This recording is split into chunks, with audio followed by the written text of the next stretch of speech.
ରାତି ଅଧରେ ଏଠାରେ ଏତେ ଲୋକ ଗହଳି କାହିଁକି? ଜାଲକୁ କାଟିବାରେ ବି ବ୍ୟସ୍ତ ଏମାନେ। ଏସବୁ ଦୃଶ୍ୟ ଦେଖିବା ପରେ ଆମ ମନରେ ବି ସନ୍ଦେହ ହୋଇଥିଲା। ତେଣୁ ଆମେ ନିକଟକୁ ଯାଇ ଘଟଣା କ'ଣ ଜାଣିବାକୁ ଚେଷ୍ଟା କରିଥିଲୁ। ଆଉ ଘଟଣା ବିଷୟରେ ଜାଣିବା ପରେ ଆମେ ବି ତାଜୁବ ହୋଇଥିଲୁ। ତେବେ ଦର୍ଶକ ବନ୍ଧୁ, ଆପଣ ଦେଖୁଥିବା ଏ ଦୃଶ୍ୟରେ ଛୁଆ ମାଙ୍କଡ଼କୁ ଉଦ୍ଧାର କରିବା ପାଇଁ ଚେଷ୍ଟା ଚାଲିଛି। ଦିନ ବେଳରୁ ମାଙ୍କଡ଼ ଛୁଆଟି ଫସି ରହିଥିଲେ ମଧ୍ୟ ତାକୁ ଉଦ୍ଧାର କରିବାରେ ବିଫଳ ହୋଇଥିଲେ ଗାଁ ଲୋକେ।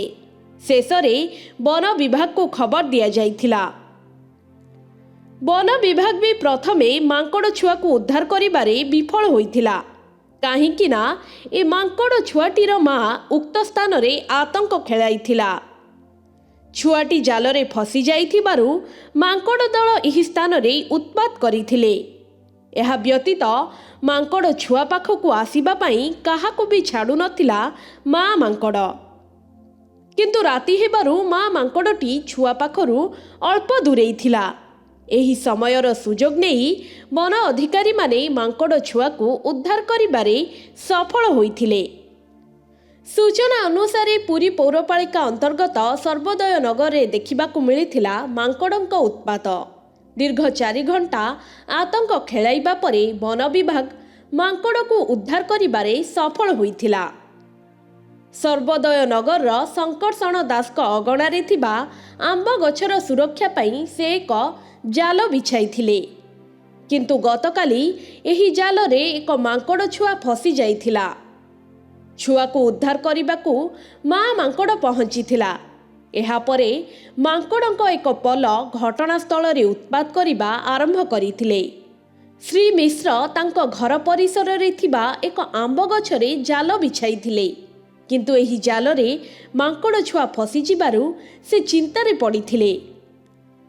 ଗତକାଲି ଅପରାହ୍ନ 4ଟାରୁ ଏହି ମାଙ୍କଡ଼ ଛୁଆ ଫସି ରହିଥିବାରୁ ମାଙ୍କଡ଼ ପଲ ଛୁଆଟିକୁ ଜଗି ରହିବା ସହ ଶ୍ରୀ ଦାସଙ୍କ ପରିବାରର କାହାକୁ ବି ବାହାରକୁ ଯିବାକୁ ଦେଇନଥିଲେ। ଯେଉଁମାନେ ଶ୍ରୀ ଦାସଙ୍କ ଘରକୁ ଯାଉଥିଲେ ମାଙ୍କଡ଼ ଦଳ ସେମାନଙ୍କୁ ଗୋଡ଼ାଉଥିଲେ। ଅପରାହ୍ନ 4ଟାରୁ ରାତି 8ଟା ପର୍ଯ୍ୟନ୍ତ ମାଙ୍କଡ଼ ଦଳ ଘଟଣାସ୍ଥଳରେ ଆତଙ୍କ ଖେଳାଇଥିଲେ। ଶେଷରେ ଘଟଣାସ୍ଥଳରେ ବନ ବିଭାଗ କର୍ମଚାରୀମାନେ ପହଞ୍ଚି ଛୁଆ ମାଙ୍କଡ଼କୁ ଉଦ୍ଧାର କରିଥିଲେ। ଦର୍ଶକ ବନ୍ଧୁ, ଏଠାରେ କହି ରଖିବାକୁ ଚାହିଁବୁ, ଆପଣମାନେ ନିଜ ବାଡ଼ି ବଗିଚାକୁ ସୁରକ୍ଷିତ ରଖନ୍ତୁ, ମନା ନାହିଁ। କିନ୍ତୁ ଆପଣ ଯଦି ଏମିତି ଜାଲ ବିଛାଇବେ ତେବେ ନିରୀହ ଜୀବମାନେ ଏମିତି ସମସ୍ୟାରେ ପଡ଼ୁଛନ୍ତି। ଆପଣ ବାଡ଼ି କିମ୍ବା ଠେଙ୍ଗା ଦେଖାଇଲେ ମଧ୍ୟ ଏ ଅଜ୍ଞାନ ପଶୁ ଆପଣଙ୍କ ବାଡ଼ି ବଗିଚାରୁ ଦୂରେଇ ରହିବେ। କିନ୍ତୁ ଏମିତି ଜାଲ ବିଛାଇଲେ କୌଣସି ନିରୀହ ପଶୁର ଜୀବନ ବି ଯାଇପାରେ। ତେଣୁ ଏଥିପ୍ରତି ଧ୍ୟାନ ଦେଲେ ହୁଏତ ଏଭଳି ସମସ୍ୟା ହେବ ନାହିଁ। ପୁରୀରୁ ଶୈଳେନ୍ଦ୍ର ଆଚାର୍ଯ୍ୟଙ୍କ ରିପୋର୍ଟ, କେ ନ୍ୟୁଜ୍ ଓଡ଼ିଶା।